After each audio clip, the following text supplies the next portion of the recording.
ফের দিনে দুপুরে আক্রান্ত গ্রাম পঞ্চায়েত সদস্য। পাঞ্জিপাড়ার পর এবার ডালখোলার ঘটনায় চাঞ্চল্য। দিনে দুপুরে আক্রান্ত হলেন এক গ্রাম পঞ্চায়েত সদস্য। দুষ্কৃতীদের আক্রমণে ফের বিহার যোগের অভিযোগ। অভিযুক্তরা আগ্নেয়াস্ত্র নিয়ে এসেছিলেন এমনটাই অভিযোগ করা হচ্ছে। ব্রাউন সুগারের ব্যবস্থায় বাধা হয়ে দাঁড়ানোর অভিযোগে গ্রাম পঞ্চায়েত সদস্যের উপর আক্রমণ এমনটাই ধারণা করা হচ্ছে। ফের দিনে দুপুরে আক্রান্ত হলেন গ্রাম পঞ্চায়েত সদস্য। পাঞ্জিপাড়ার পর এবার ডালখোলার ঘটনায় চাঞ্চল্য ছড়িয়েছে এলাকা জুড়ে। দিনে দুপুরে আক্রান্ত হলেন গ্রাম পঞ্চায়েত সদস্য। পাঞ্জিপাড়ার পর এবার ডালখোলা পুরো ঘটনা জুড়ে চাঞ্চল্য ছড়িয়েছে এলাকায়।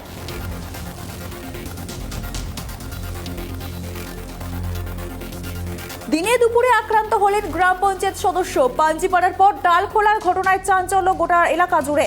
বিস্তারিত জানবো, আমাদের সাথে টেলিফোন লাইনে রয়েছে আমাদের প্রতিনিধি বিক্রম পাল। বিক্রম, তোমার থেকে যেটা জানতে চাইবো, দেখো দিনে দুপুরে আক্রান্ত হয়েছেন গ্রাম পঞ্চায়েত সদস্য, কি ঘটেছিল ঘটনাটা? দেখো, পাঞ্জিপাড়ার পরে ফের আজকে কিন্তু ইসলামপুরে আবার একটি শুট আউট হয়, সকাল গুলি করে মারার হয় একজন ব্যক্তি। তারপরেই কিন্তু আজকে ব্রাউন সুগার ব্যবসায়ী সে পঞ্চায়েত প্রধান অভিযোগ যে পঞ্চায়েত প্রধান ব্রাউন সুগার বিক্রি করাকে আটকাচ্ছিল, সেই কারণেই কিন্তু তাকে মেশিনের বাদ দিয়ে আহত করে এবং তারপরে কিন্তু তিনি রক্তাক্ত অবস্থায় ওখানে থাকেন এবং যারা দুষ্কৃতীরা ছিল অভিযোগ তারা বিহারের দিকে পালিয়ে যায় তাকে মেরে। তিনি কিন্তু দোকান থেকে বাড়ির দিকে ফিরছিল বলে দাবি। সেই সময় কিন্তু 34 নম্বর জাতীয় সড়কে পাটনোর এলাকায় কিন্তু ঘটনাটি ঘটে ডালখোলা থানার। এরপরে কিন্তু ডালখোলা থানায় লিখিত অভিযোগ দায়ের করে বলে অভিযোগ। ইতিমধ্যেই ডালখোলা থানার পুলিশ তদন্ত শুরু করেছে গোটা ঘটনার। কিন্তু এই নিয়ে কিন্তু পুলিশের ব্যাপক ইসলামপুর পুলিশ ডিস্ট্রিক্টের উদ্বেগ রয়েছে এই ব্যাপারে। পুরো ঘটনাকে কেন্দ্র করে স্থানীয়রা কতটা আতঙ্কে রয়েছে? দিনে দুপুরে এরকম ভাবে আক্রান্ত হলো। দেখো, স্থানীয়রা প্রচন্ড আতঙ্কে রয়েছে, কেননা পরপর এই ঘটনাগুলি ইসলামপুর পুলিশ ডিস্ট্রিক্টে ঘটেই চলেছে একের পর এক মারা, এবং ডালখোলাতে পাঞ্জিপাড়া বেশি দূরত্ব নয়, সেই কারণে কিন্তু গোটা এলাকায় প্রচন্ড চাঞ্চল্য ছড়িয়ে আছে। ধন্যবাদ বিক্রম আমাদেরকে এ বিষয়ে বিস্তারিত জানানোর জন্য। আবারও জানিয়ে রাখি, পাঞ্জিপাড়ার পর ফের দিনে দুপুরে জাতীয় সড়কে আক্রান্ত গ্রাম পঞ্চায়েত সদস্য। দুষ্কৃতীদের আক্রমণে ফের বিহার যোগের অভিযোগ উঠছে। অভিযোগ, আগ্নেয়াস্ত্র নিয়ে এসেছিলেন দুষ্কৃতীরা।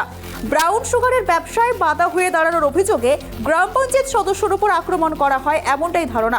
ঘটনাটি ঘটে ডালখোলা থানার পাতানোর এলাকায়। আক্রান্ত নির্দল গ্রাম পঞ্চায়েত সদস্যর নাম শঙ্কর পাঠক।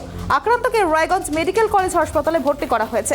জানা গেছে, এদিন বেলা 11টার আশেপাশে রানীগঞ্জ গ্রাম পঞ্চায়েতের পাতানোর 34 নম্বর জাতীয় সড়কের পাশে এই ঘটনাটি ঘটে।